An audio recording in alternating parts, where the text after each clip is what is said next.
자, 브라질전을 마지막으로 대한민국 대표팀의 경기가 월드컵에서 모두 마무리가 됐습니다. 브라질은 높은 벽을 우리에게 실감하게 해줬습니다. 최강 브라질이라는 단어를 우리가 직접 상대하면서 우리가 전에 평가전에서도 느꼈지만 와 잘하는구나. 아유, 브라질 만나서 지금 16강에 오른 팀들 중에 못 버티는 팀들이 대단합니다. 맞아요. 브라질 우승 후보고요. 우승 후보 중에서도 가장 강력하다라고 평가해도 될 것 같아요. 그리고 아무나 16강에서 지는 거 아닙니다. 16강에 올라야 지는 그죠? 거예요. 우리 그거 오른 거 자체가 워낙 대단하잖아요. 그럼요. 네. 우리 이 경기력이라면 이제 끝나면 끝났으니까 그냥 그냥 막말해 봅시다.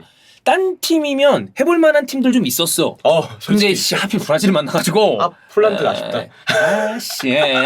뭐 이건 그냥 지나갔으니까 하는 얘기고. 맞아요.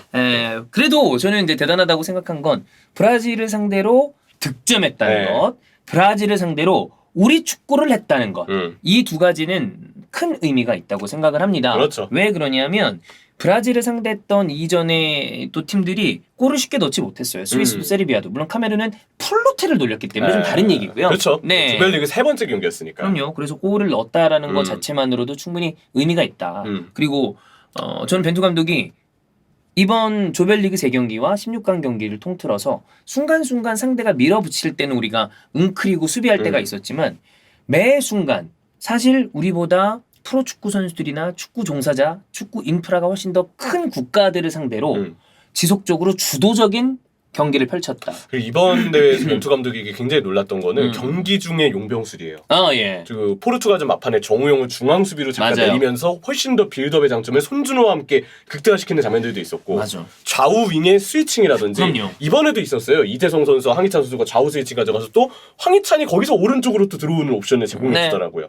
그래서 이런 거 보면 뭐 골은 이제 백승호 선수의 골이 유일했지만 몇 번의 그 황희찬의 그 크랙 기질을 보여줘서 나왔던 인상적인 장면들이 있잖아요. 그리고 알리송 아니었으면 들어갔을 장면들 좀 있었어요. 아니, 알리송 이번 대회 존나 잘해요. 진짜 잘해요. 그러니까 손흥민의 그 배우 찔렀을 때 1대1 찬스도 그거 들어갔으면 손흥민 선수도 세계 대회 득점 딱 되는 건데. 그거 좀 아쉬워. 그게 너무 아쉽다는 생각이 좀 들고 이외에 또 그 코너킥이었나요? 그 튕겨나가지고 수비 맞고 막 알리송 맞고 해서 튕겨나는 상황. 그것도 알리송이 아니었다면 우리가 좀 넣을 수 있지 않았을까. 그러니까 우리도 정말 너무 아쉬운 기회들이 있었어요. 아마 그래서 선수들도 꽤 많았어요. 우리가 이 정도면 선수들이 얼마나 아쉬웠겠어. 맞아요. 그러니까 지는 거 이기는 걸 떠나서 우리 거 더 해볼 수 있었을 텐데 골은 좀 더 넣어볼 수 있었을 텐데라는 생각을 아마 선수들이 할 거라 생각을 하는데 괜찮습니다. 괜찮아요. 우리 하이라이트에 우리 장면들도 많이 있어요. 그럼요. 그게 제일 중요합니다.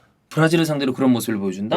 아마 저는 외국에서 외신들도 많은 다른 대표팀들도 라고 생각을 한국이 만만치 않은 팀이라는 걸 다시 한번 저는 보여줬다 생각을 하고 아까 얘기했던 것처럼 경기마다 이게 그런 거 있습니다. 실리를 추구하는 축구 좋죠. 그다음에 웅크리고 카운터를 치는 축구 좋습니다. 근데 우리는 언제까지 그런 축구만 해야 되나라는 물음과 의문을 팬들과 그리고 이전에 지나갔던 지도자들 대표팀을 거쳐갔던 선수들이 그런 얘기를 했었습니다. 그리고 그 부분에 대한 공감을 역시 저희들도 하고 있죠. 결과를 내기 위해서 실리적인 축구, 내려하는 축구를 해라는 얘기가 저는 틀린 얘기라고 생각하진 않아요. 다만 언제까지 계속 그렇게 할 수는 없다. 왜냐하면 나아갈 수 없잖아. 그럼요. 그 다음 스텝으로 가야 될 거 아니야. 그렇게 해서 실리를 챙겼다면 중간에 좀 결과가 나오지 않는다 하더라도 선진적인 축구로 나아가는 방향을 누군가는 해줘야 됩니다. 근데 벤투 감독과 우리 대표팀이 그걸 해줬고요. 그게 국제 무대에서도 통한다는 걸 증명했고 그리고 약간 벤투 감독한테 저는 그런 생각은 좀 들어요. 사실 이렇게 평가전이나 그럴 때 이 감독 자체가 교체 카드에 대해서 굉장히 좀 보수적인 스타일이란 말이야. 그땐 그랬죠. 근데 실제로 그게 아쉬웠던 경기가 있었어요. 지역 예선 그 이란 원정. 그거는 사실 교체 타이밍이 조금 아쉬웠던 건 사실이에요. 아니 근데 그래서 그 부분에 대한 얘기는 저희가 코멘트를 계속 했어요. 그거는 좀 아쉽지 않나? 조금만 더 일찍 했으면? 근데 대회 나오니까 안 그래. 오히려 과감하게 바꾸고 그 용병술이 통하면서 경기 분위기가 바뀌는 경우들을 우리가 봤잖아요. 그런 부분에서 그럼 미리 귀띔이라도 좀 해주지. 근데 대회 나오니까 전혀 그렇지 않기 때문에 역시 능력이 있는 감독이니까 그러니까. 본선에선 보는 선에서의 또 다른 감각들이 있고 어떻게 운용을 하고 활용을 해야 되는지를 아는 것 같아요. 그렇죠. 저는 그리고 우리가 어쨌든 주도적인 축구를 하면서 꽤 놀랐던 게 우루과이전 되게 치고받는 공방전 0대0이지만 볼만한 경기였고 되게 재밌는 0대0이었죠. 그쵸. 가나전 뭐 무슨 말이 필요합니까? 속이 2대0, 쓰리지만 2대2 그래 거기까지 갔으니까. 야 이거 극적이었는데 격전이었잖아요. 포르투갈전 라스트 미닛 골로 보여주고 언더독의 사례를 만들었죠. 맞아요. 뭐 물론 이제 결과를 내는 부분에서 당연히 실리적인 축구도 지지를 받아야 되고 저도 개인적인 취향은 사실 실리적인 축구 더 좋아해요. 이기는 거 좋은 거니까. 저는 결과를 좀 중시해서. 근데 축구도 결국 엔터테이너적인 요소를 배제할 수 없어요. 맞아요. 콘텐츠이기 때문에 네. 사람들이 근데 우리 조별리그 3경기를 평소에 축구를 안 보시는 분들도 보더라도 재밌다라는 그럼. 느낌을 받으셨을 거라고 봐요. 그래야 축구에 대한 관심이 생기고 네. 우리가 해외 축구든 리그를 보든 그런 얘기 많이 하잖아. 제가 아스날에 매료됐었던 이유는 재밌는 축구를 해서였기 때문입니다. 그 다음에 실리를 추구하면서 승리가 쌓이지만 경기력이나 재미없는 뭔가 축구를 한다라고 생각하면 팬들도 아쉬워요. 네. 우리도 조금 성적이 흔들거려도 좋으니까 그래도 매력적인 축구를 했으면 맞아요. 좋겠다. 그러다 보면 좋은 성적이 나는 거고 저는 그게 주도적인 팀이 되는 방향이라고 생각하는데 대한민국 대표팀도 사실 축구를 전체적으로 봤을 때 우리가 흔히 얘기하는 아시아권은 축구의 중심부는 아니에요. 네. 그럼에도 불구하고 중심부의 팀들과 겨뤄도 문제가 없을 만한 주도적인 축구를 이제 드디어 우리도 하기 시작했다. 그렇죠. 그 부분에 대해서 저는 아주 의미 있는 대회라고, 아주 의미 있는 대표팀이라고, 아주 의미 있는 감독이었다고 생각합니다. 우리가 유럽이나 남미처럼 아시아가 정말 축구의 어떤 전면에 있는 엄청난 대륙은 아니죠. 아직까지는. 네. 근데 유럽과 남미가 따라가고 있는 현대 축구 트렌드에 우리도 발맞춰 따라갔다는 부분에 의의가 그렇죠. 있죠. 같이 라인을 형성했다. 우리도 현대 축구의 트렌드에 걸맞는 그렇습니다. 축구를 보여줬습니다. 네. 브라질 경기 끝나고 난 다음에 인터뷰들이 있는데 우리도 다 쭉 봤잖아요. 아까 라이브 때 봤었던 거는 이제 백승호 선수의 인터뷰 받고 맞아요. 손흥민 선수의 인터뷰 받고 그다음에 황희찬 선수는 네. 아우 눈물을 네. 흘리는데 너무 마음이 아팠어요. 이제 유리 형이 그 얘기를 했었죠. 이 대표팀에 대한 그 애정이 있기 때문에 아마 울컥울컥 감정이 올라오는 것 같다라는 이야기가 이런 이야기를 해주셨는데 막 또 얘기를 들어보니까 그렇더라고요.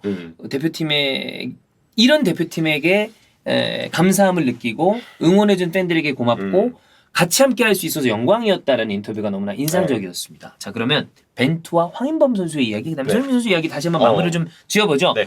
벤투 감독은 조별리그 잘 치렀고, 그다음에 오늘 브라질 강팀을 상대로 우리 스스로를 자랑스럽게 준비했기 때문에 좋았다라는 이야기를 했고요. 우리 대표팀만의 전략이 있었기 때문에 뭐 패배는 했지만 훌륭한 경기력을 보일 수 있었다라고 이야기하면서 저는 이 감독의 코멘트는 저는 선수들을 향한 찬사라고 생각합니다. 그렇죠. 이런 코멘트를 하면서 결과적으로는 벤투 감독과 우리 대표팀이 이제 마무리를 하게 됐잖아. 이 대표팀이 얼마나 벤투 감독과 선수단이 끈끈하게 뭉쳐져 있었는지를 저는 잘 알 수 있는. 왜냐하면 그 전에 진짜 하남자 같은 인터뷰했었던 감독들 땡틀리케, 슈땡땡땡, 지금 생각하면 갑자기 빡치는데 빡치죠. 우리 좋은 날에 이런 얘기 하지 맙시다. 맞아요. 이런 인터뷰만 해도 얼마나 보기가 좋아요. 선수들을 위해 주잖아요. 말에서부터. 그렇기 때문에 그 지지를 받고 그렇기 때문에 한 팀, 원팀으로 우리가 기능할 수 있었을 거라고 생각합니다. 그렇습니다. 선수들이 최고라는 생각에 변함없다.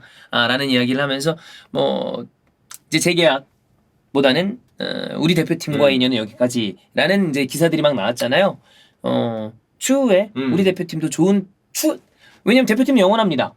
다음 좋은 감독을 저는 선임했으면 협회가 꼭 그랬으면 좋겠고요. 벤투도 자신의 감독 커리어를 성공적으로 계속 이어나갔으면 좋겠어요. 사실 벤투 감독이 커리어로 봤을 때는 약간 우하향조였어요. 중국에서도 좀 힘들어했고. 근데 이번 우리 대표팀을 통해서 저는 벤투 감독이 다시 한번 증명했다고 그쵸. 봅니다. 내용도 좋았고 16강 진출로 성과도 냈기 때문에 올라왔죠. 우리도 좋았고 벤투도 좋았습니다. 윈윈했으니까 벤투 감독도 다시 좋은 커리어로 저는 또 올라갈 수 있다. 조만간 UEFA 대회에서 볼 수도 있어요. 그럼요. 우리 입중계할 때 예를 들어서 뭐 어느 팀의 어떤 상대팀 감독으로 들어왔을 때 뭐 챔피언스리그, 유로파리그, 유로파 컨퍼런스리그 국내 중계됐을 때 파울루 벤투로 소개가 될 것 같다라는 생각이 들어요.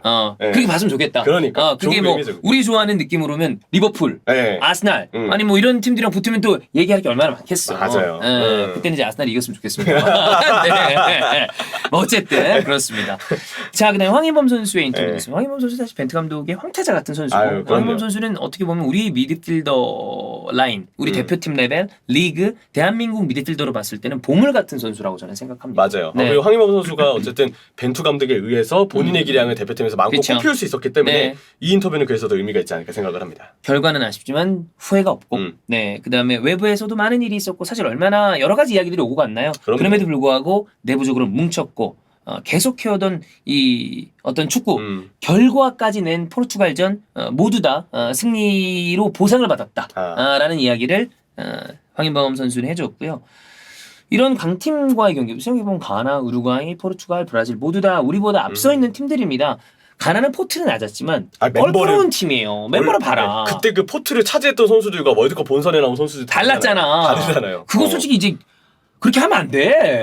룰 좀 어떻게 좀 해봐야지. 그러니까요. 나는 이거 좀 안 맞다고 생각해요. 마치 국가대표 경기인데 이적 시장이 있는 것 같아요. 그러니까. 네. 물론 뭐 기하라는 특수성은 뭐 이해를 하겠다만. 오케이 뭐 한데 어쨌든 이런 것들 경험으로 이제 또 잘했으니까 그것을 바탕으로 다져가면 또 그들과 갭을 줄일 수 있지 않나. 이거는 저는 황인범 선수가 정말 역시 대표팀을 좋아하는, 이 선수는 대표팀에 대해서 진심이고 축구에 대해서 진심인 사람이라는 걸 우리가 또 초대석을 통해서 확인을 했기 때문에 확 느껴지죠. 내용을 느껴지죠. 그렇습니다. 그리고 벤투 감독에게 사실 황인범의 기용에 대한 이야기를 엄청나게 많이 했던 타이밍이 있습니다. 맞아요. 그리고 황인범 선수도 다들 기억하시고 저희 초대석에도 나왔지만 비판을 좀 세게 받던 타이밍이 있었어요. 근데 우리가 그때 들으니까 이해가 돼. 그때 본인 너무 어려웠던 시기였다고. 네. 근데 뭐 그런 부분을 또 사람들이 고려하지 않고 그런 경우도 있고 뭐 여튼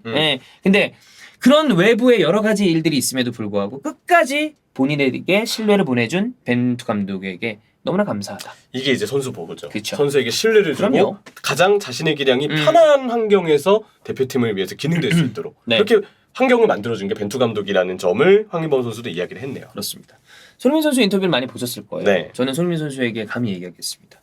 국민들의 응원에 미치지 못해 죄송스럽다는 얘기 정말 걷어주십시오. 네, 안 하셔도 됩니다. 네, 절대 그렇지. 네. 그렇게 정말 생각하지 않습니다. 맞아요. 많은 팬들이 그렇게 생각하지 않고요. 저는 손흥민 선수는 정말 이제 부상 회복에만 전념해달라. 진짜요. 그 예전에 박세리, 골프 선수, 예. 네. 박찬호, 네. 그리고 우리 해버지, 박지성. 네. 진짜 그런 얘기를 가끔 하시거든요. 그들 때문에 어려운 시기를 벗어나고 힘들었을 때 그 선수들의 경기를 보면서 우리가 네. 좀 위안받으면서 현생에 이 종사할 때가 많잖아요. 모르긴 몰라도 그 세 선수 다 그 지상파 애국가 영상에 한번 무조건 들어갔을 나오죠. 선수들일 겁니다. 무조건 나오죠. 네, 그랬을 거예요. 주말에 손흥민 선수의 경기를 기대하면서 힘든 현생의 주중을 보내는 분들이 얼마나 많은지 저희는 라이브를 통해서 언제나 느낍니다. 네.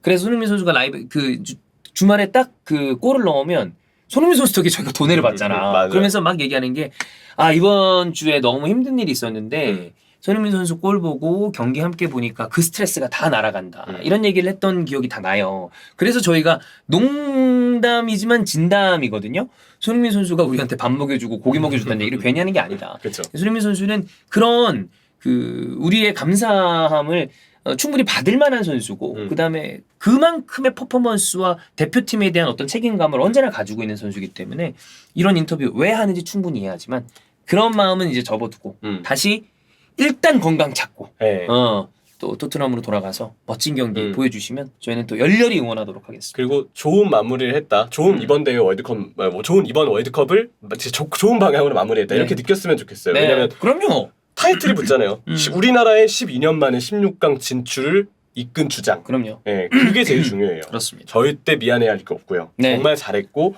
이걸 이끌어낸 주장으로서의 공로와 성과를 모두가 알고 있습니다. 그렇습니다. 자, 이런 선수들만 이야기하면 조금 네. 아쉽거든요. 우리가 벤투 감독부터 우리 대표팀과 관련된 모든 분들에게 한마디씩이라도 네. 저희가 좀 얹고 싶습니다. 그거 바로 들어보시죠.